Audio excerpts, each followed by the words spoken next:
Olá a todos, bem-vindos a mais um Em Pauta, né? Saudações a todos os internautas que estão ligados aqui na Teles TV. Saudações também especiais à turma do terceiro ano do ensino médio do Colégio Teles. Bom, hoje no programa Em Pauta a gente vai abordar um tema muito delicado, né? Um tema muito delicado e que de certa forma vem causando uma certa repercussão na atualidade, que é a questão da xenofobia. Antes da gente começar a abordar o tema em si, né, eu queria dizer que a palavra xenofobia ela vem do grego, e xeno significa estranho, diferente, e phobos, medo, aversão. Então, na verdade, a xenofobia, etimologicamente falando, ela pode ser vista como aversão ao estrangeiro, aversão ao estranho, medo e ódio pelo estranho, pelo estrangeiro. A gente também pode definir, semanticamente falando, a palavra xenofobia como qualquer forma de violência baseada nas diferenças de origens geográfica, linguística e étnica de uma pessoa.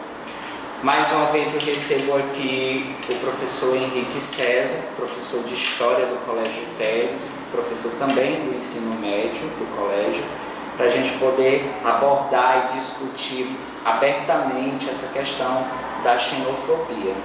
Henrique, faz as tuas considerações iniciais e aí já de antemão você já começa a responder essa primeira indagação que eu vou fazer. Como de fato as práticas xenofóbicas elas são concretizadas em nossa sociedade?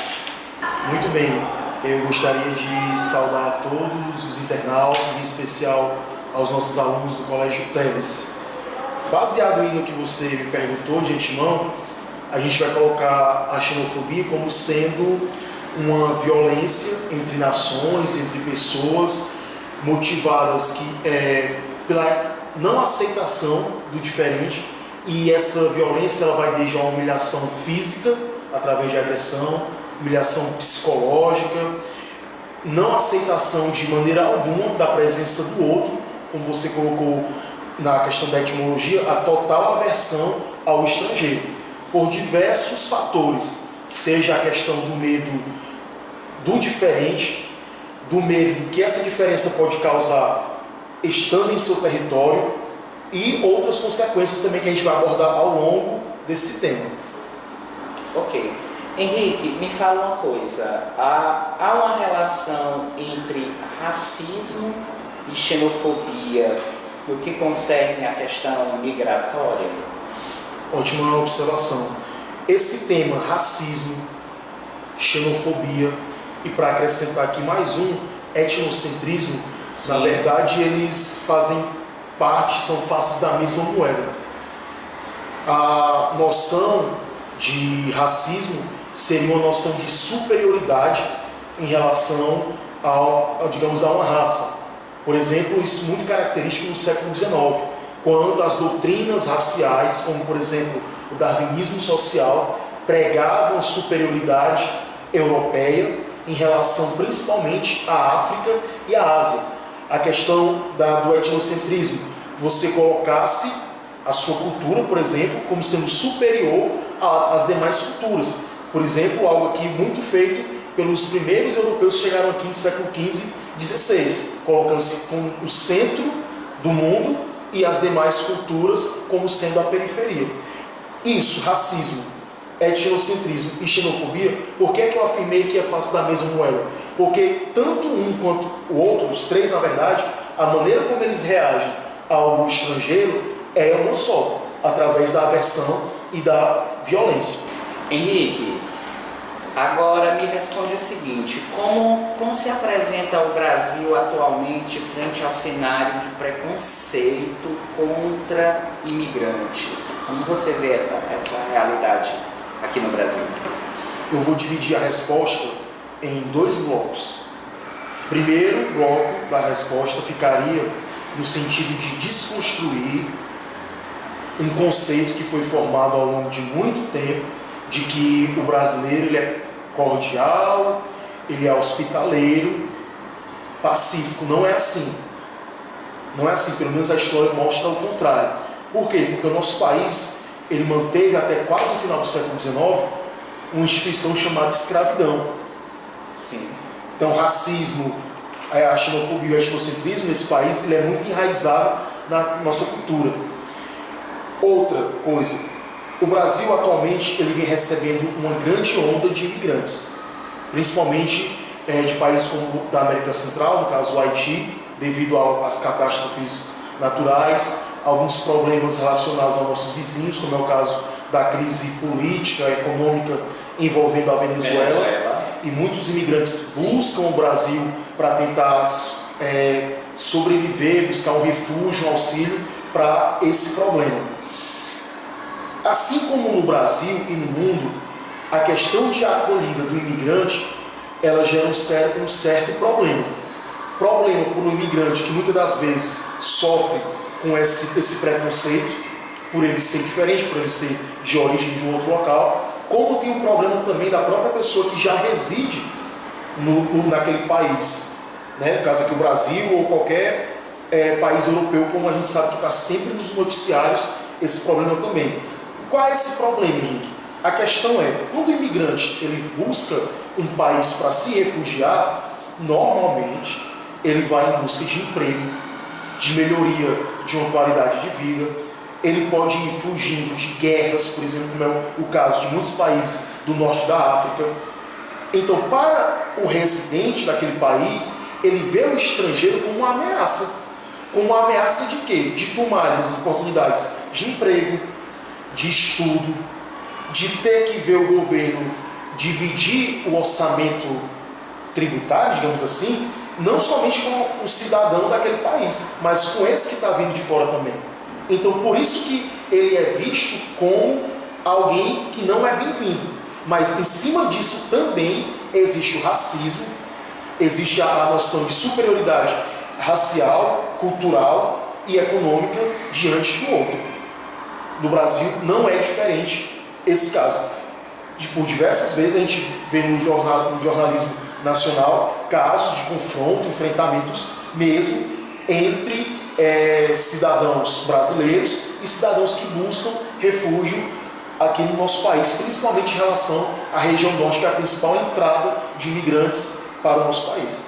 Henrique, então agora a gente vai começar a abordar um pouco mais essa questão da relação entre o combate à xenofobia e o poder público, né? E aí a gente pode também fazer uma relação direta com a questão da xenofobia nos 2 âmbitos, tanto no âmbito nacional quanto no âmbito internacional. Então, os 2 questionamentos que eu quero te fazer são os seguintes. O primeiro é como o poder público vem se comportando frente às novas demandas que surgiram, seguindo, no entanto, a busca por aqueles que visarem particularmente o combate ao racismo e à xenofobia. E o outro questionamento seria exatamente a questão de coibir ou de inibir a xenofobia, isso tanto no âmbito nacional quanto no âmbito internacional. Ok. Como a gente afirmou anteriormente, a questão da xenofobia é um problema internacional e nacional também, principalmente por conta da crise humanitária que a gente está vivendo muito forte no Oriente Médio, devido a diversas intervenções mal sucedidas das potências ocidentais. Aquela região do Oriente Médio ela tem sido devastada por guerras, assolada de todas as formas. Isso tem favorecido o surgimento de grupos terroristas que promovem todo tipo de destruição possível. Isso afeta diretamente as pessoas daquela região, sobretudo as pessoas do norte da África, que tentando buscar um auxílio, tentando buscar uma moradia, tentando buscar escapar dessa situação, vão em direção aos grandes centros da Europa, notadamente Itália, França, Alemanha, Reino Unido, entre outros. Ao chegarem a esses países, eles se defrontam com outro problema, uma crise econômica também, que a maioria dos estados europeus vem passando. Nesse sentido, os cidadãos europeus criam ainda mais um sentimento de aversão a essas pessoas, ao estrangeiro, porque cada vez mais está sendo alimentado um sentimento de nacionalismo extremo, em que você vai defender a sua pátria acima de tudo, sem contudo perceber a motivação pela qual esse imigrante está se chegando ao seu país. Isso na Europa, isso no Brasil, uma crise humanitária gerada pela questão do conflito, da guerra nos países de origem e por uma questão econômica, racial e nacionalista nos grandes centros de busca por refúgio. Então, o Brasil ele é um dos signatários, né, dos diversos tratados internacionais que pregam, que versam sobre a proteção do imigrante. No caso aqui, em 2002, a ratificação de uma deliberação já tomada no ano de 1954. Sim. Isso está totalmente de acordo com a nossa Constituição Federal de 1988. Principalmente os artigos 3 e 4, que pregam, que asseguram a cooperação entre os poderes, entre a sociedade, para a promoção do progresso da humanidade. Nesse sentido, por lei, a xenofobia, o racismo, o etnocentrismo, ele é crime. Expressamente na lei, colocado parágrafo por parágrafo. É crime por injúria, por aversão ao outro, seja por raça, seja por cultura, seja por etnia, seja por origem de localidade.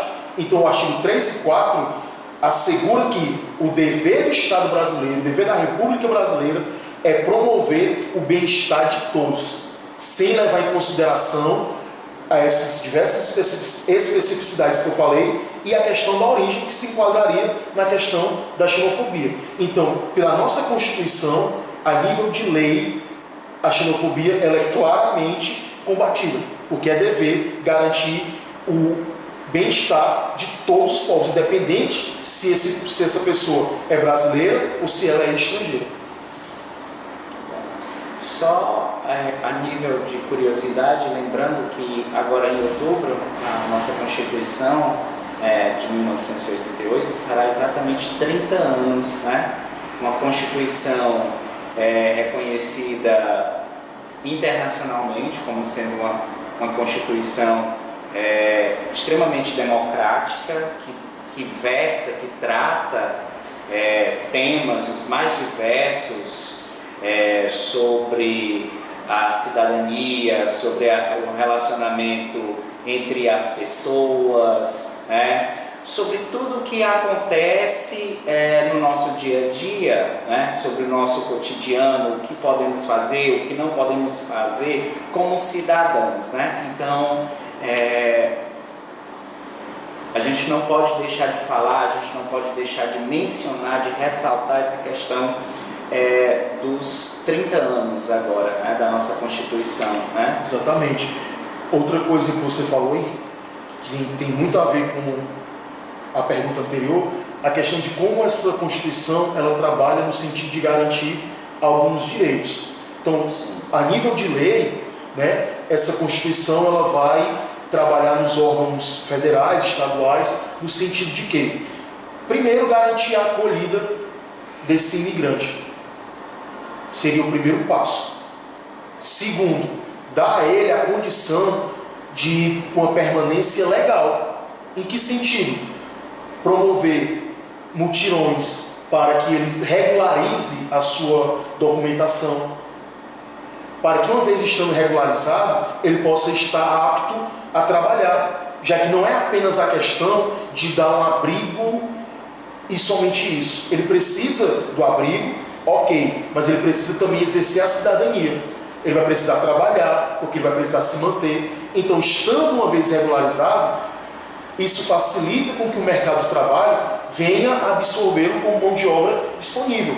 Outra coisa, já há diversos trabalhos no sentido de quê? De promover cursos na área linguística, por exemplo, Sim. para ajudar esses imigrantes na questão do aprendizado do português, já que isso facilitará ele no seu dia a dia, tanto vivendo na sociedade comum quanto no local de trabalho, garantindo a ele acessos básicos à questão de educação, saneamento básico e moradia. É dessa forma, são com essas atitudes que o poder público ele procura trabalhar em relação à questão do imigrante e no combate à xenofobia no Brasil e no mundo.